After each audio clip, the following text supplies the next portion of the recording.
Now, I know I said I wasn't going to make another Zegras trade rumor video after the last one, but someone actually said something different, and I can't think of anyone else saying this about the Trevor Zegras trade rumors, and I'm shocked. Former Anaheim Ducks head scout Alain Chainey, who worked for the Ducks for 20 years, had this to say in response to the Ducks wanting to trade Zegras on the Sick podcast. Zegras, he likes to put on a show on the ice, and he's very spectacular with the puck, but he's a very good player. A lot of talent. He's going to gain in maturity. He's a young player. Young player. But if we both agree that Martin Madden knows a thing or two about hockey, and we believe very much in the brain trust of Anaheim, why would they want to trade a terrific talent like that? I'm not sure they want to trade him, Tony. I think they want to keep him. I really think they want to keep him. You're going to play him on the side. So why has his name been out there? Because usually in this game, absolutely, where there's smoke, there's fire. Because, they have Cutter Gauthier now. Let me think about drafting with the needs. The Ducks have drafted many, many defensemen. And they had a chance to move one of them, Jimmy Drysdale, to get one of the best players outside of the NHL in Cutter Gauthier. And maybe Zegras will end up on the side, Cutter Gauthier being a center. So they have some possibilities that they can, but I have the impression they want to keep him. Wow. The Ducks want to keep Zegras? What a shock. Keep in mind, this podcast has now started to have a track record when it comes to Ducks takes, and have been right a lot of the time. From correctly predicting Karlsson being drafted to this year with Beckett Seneca. It's interesting he calls Cutter a center, though. Remember how Frank Saravelli said Zegras would be traded because Drysdale was? I think this is where the mix-up by him is.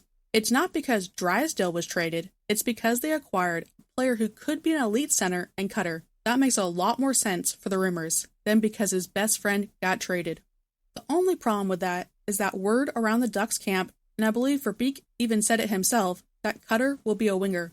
And Verbeek also said that Z would most likely be a winger as well. Although, after this past season, I feel that might have changed a bit. It's clear Z looks better at center. But I guess it's hard to judge because of all his injuries this past year.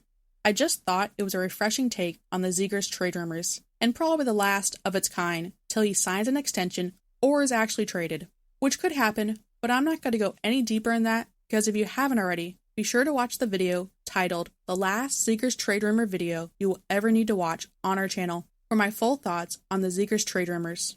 There are a lot of layers to the rumors, and most of them are complete BS. But anyways, I highly recommend you go listen to the rest of this podcast. It had some pretty insightful stuff of what it's like to be a scout, Ducks drafting stories, and more, but here are some other things I found interesting too. Being that Chainey was with the Ducks for almost 20 years, he started before Martin Madden Jr. even took over, and actually, it was Chainey who suggested Madden should take the head job, calling Martin Madden the best in the business. As the Ducks are a smaller organization with less money and resources, this is great to hear.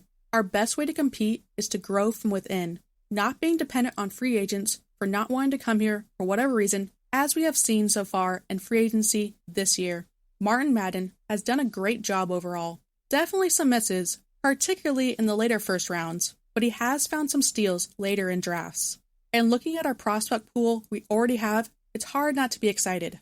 Chainey also shared a couple draft stories. One from 2003, in which the Ducks got the twins, Getzlaf and Perry. The Ducks had Getzlaf ranked 6th overall on their list that year, and they were shocked and a little bit concerned that they got him at 19, because they weren't sure if they missed something. They loved Getzy, but there were concerns of his maturity, and some nights he didn't show off his intensity. Not gonna lie, now a lot of things make sense. I always felt Getzlaf took some nights off, not a lot, but it definitely felt like some nights he wasn't trying. On Perry, they traded 2 second-rounders to move up to acquire the 28th overall pick to draft him. Perry slipped because of his skating. On a scale of 1 to 5, he was a 1, the worst possible, but he had very good hands and a lot of do-or-die character. The Ducks' drafting philosophy hasn't changed during all these years. They draft based on hockey sense and compete, skating being an afterthought. He also mentioned he wanted Erik Karlsson in 2008. But Brian Burke wasn't going to draft a 5'10" defenseman. Kinda crazy how different the last decade of the Ducks could have been if we did take Karlsson with a K. But that's the past, and now we look forward to the future. And Verbeek just made 2 signings who could be a part of the future, not a big part most likely, but Jackson Lacombe and Nikita Nesterenko are back. Lacombe's deal is great. Didn't expect him to be even under $1 million, and you get him for 2 years at that price, and he still would be an RFA at the end of the deal. Nesterenko accepted his qualifying offer for a 1-year, 2-way deal. Monday was the last day to do so before the qualifying offer expired. He is another option for our fourth line. Can't wait to see the battle at Ducks camp in September. Between the bottom six and the defensemen, it should be good. Until then, the dog days of summer continue. So thank you to our members. If you enjoyed, like and subscribe. Thank you for watching, and go Ducks! He scored 50. That's respect, boys. For every 50 goals scorer. No, me and Per just had this arrangement for the whole season. I don't want him hurting his hands.